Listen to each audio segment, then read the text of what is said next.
If you think you know what family trauma looks like, think again. My name is Lydia, and at 13, my father took a rusty hammer and deliberately shattered every bone in my right hand because I dared to ask why my sister got a steak dinner while I got stale bread. But here's the twist. Those broken fingers didn't break me. They built me into something they never expected. And 10 years later, I didn't just get revenge. I became their landlord. Subscribe if you want to hear how the girl they tried to destroy ended up owning everything they loved. Picture this. Every single dinner, my sister Cassidy, the miracle child, would sit at our table with a feast fit for royalty. Butter-shaped flowers on her mashed potatoes, perfectly cooked steaks, fresh fruit in chilled glass bowls. Meanwhile, my plate. Dry toast. Sometimes just breadcrumbs. When I'd look at their plates hungrily, my mother would say, "Cassidy needs the energy. You're just... you." I thought maybe I was imagining the cruelty. Maybe I was being dramatic. Until the night my father showed me exactly what I meant to this family.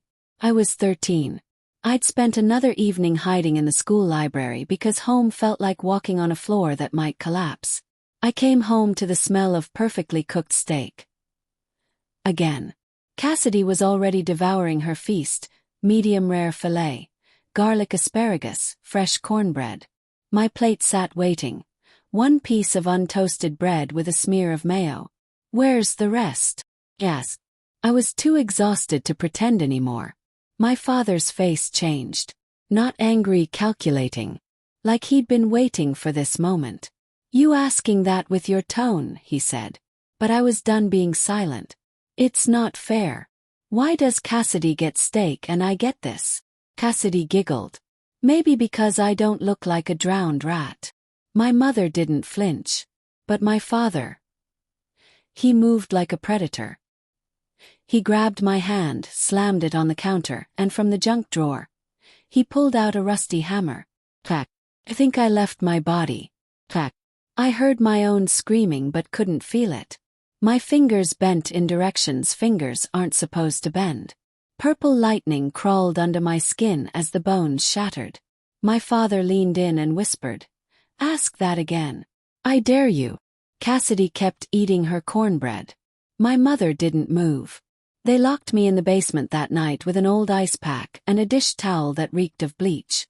That night, shivering in that basement with my mangled fingers, something inside me rewired. Not with fear, with fury. With purpose. They thought they'd broken me into submission. Instead, they just created their worst nightmare. A patient, intelligent enemy who looked like their harmless daughter. My fingers healed wrong. No doctor ever looked at them. They've never bent straight since. But while my bones were mending, my mind was sharpening. I started watching, learning, collecting. For 3 years I became invisible. I volunteered at the school theater, learned audio equipment, stage lighting. I worked at an animal shelter where I met Donna, a woman who saw through my family's facade and quietly slipped me emancipation papers. But I wasn't ready to run. I was planning something much better. See, my father had routines. Every Sunday at 6:30. He'd claim church board business but come home smelling like cigarettes and guilt. I followed him once. He was meeting shady men at a truck yard, loading unmarked boxes. My mother. She was stealing from school donation funds. And Cassidy was building her fake perfect family TikTok empire. They were all living lies. And I was about to become their personal truth detector.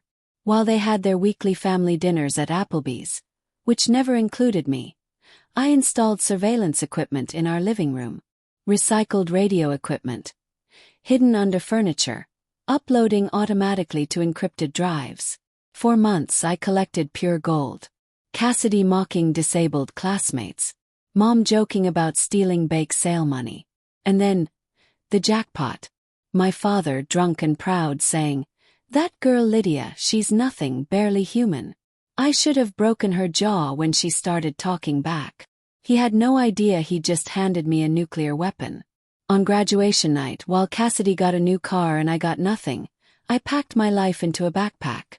Left a note on the fridge. "You broke me, but not forever. Keep the toast. I've got a bigger table now." I walked out at midnight and never looked back. But the real fun was just beginning. Those recordings. They didn't go to police. They went to the school board, church elders, and PTA. 3 carefully timed truth bombs. I also uploaded a podcast called The Leftover Daughter. No names, no slander.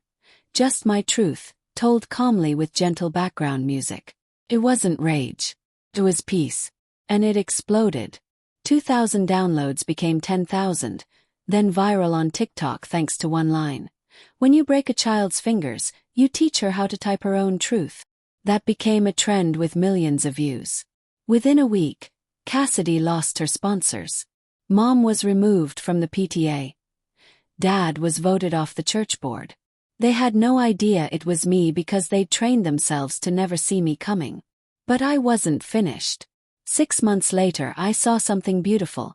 My childhood home listed as a fixer-upper. Owners desperate to sell. Turns out losing their reputations also meant losing their income.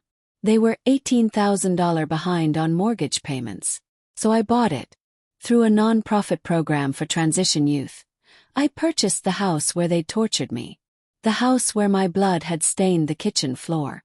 I waited until closing day to reveal myself. When I walked up with the keys, Cassidy froze. "What are you doing here?" Dad stared, mouth open, as boxes of their belongings sat scattered on my front lawn. I turned to them both and smiled, calm, dangerous. "I told you I'd get a bigger table." Then I stepped inside and closed the door on them forever. That night, I didn't celebrate with music or dancing. I unpacked one thing. A real wood dining table paid for with my own money. On it, I placed 3 items. A recording device, my X-ray from that night my fingers were shattered, and a nameplate reading Lydia Holloway, survivor, not servant. 3 days later, I hosted my first dinner party. Not family. Real friends from the shelter, the radio station, even Donna. And on every plate. Perfectly cooked steak.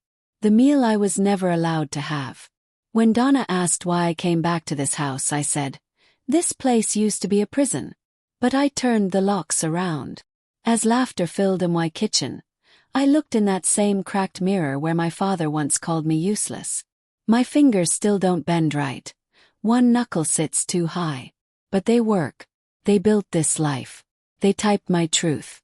They thought they broke me. But all they did was teach me how to rebuild from rubble.